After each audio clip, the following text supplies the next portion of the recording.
دعا یہی ہے مولا میں تیری رحمت کا طلبگار ہوں. حضرت نیاز کی دعا یہی رہی مولا میں تیری رحمت کا طلبگار ہوں.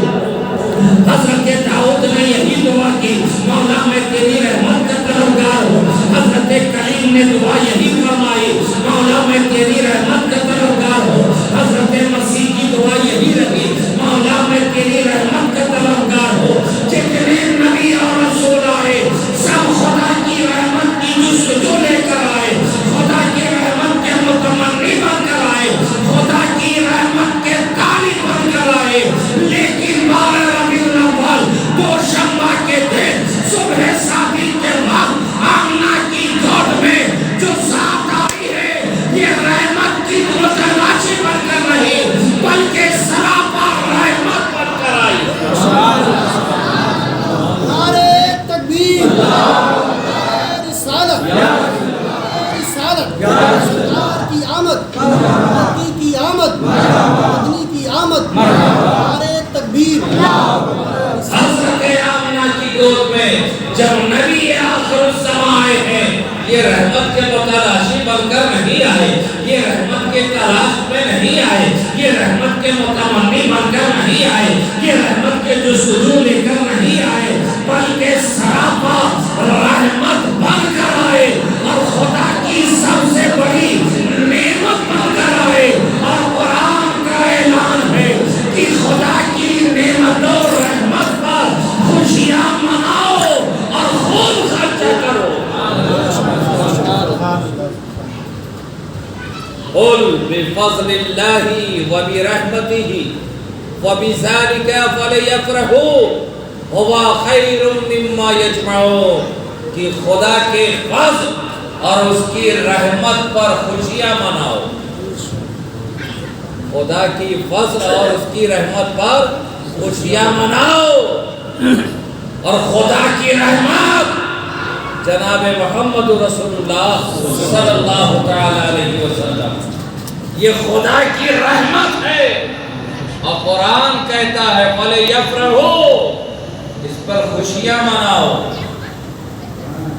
خوشیاں مناؤ اور خوشیاں منانے میں کوئی کمی نہ کرو. قرآن کا حکم ہے هُوَ خَيْرٌ مِّمَّا يَجْمَعُونَ, کہ خوشیوں پہ خرچ کرنا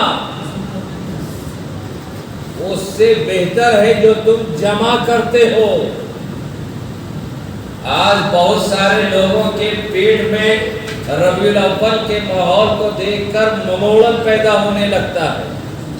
اتنے خرچ کرنے کی ضرورت کیا ہے, ان ساری چیزوں کی ضرورت کیا ہے.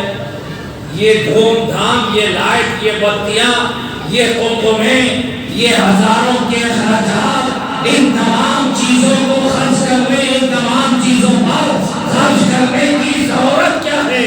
اس سے تو بہتر تھا غریب بچیوں کی شادیاں کر دی جاتی, اس سے تو بہتر تھا یتیموں کو سہارا دے دیا جاتا, اس سے تو بہتر تھا غریب کی امداد کر دی جاتی.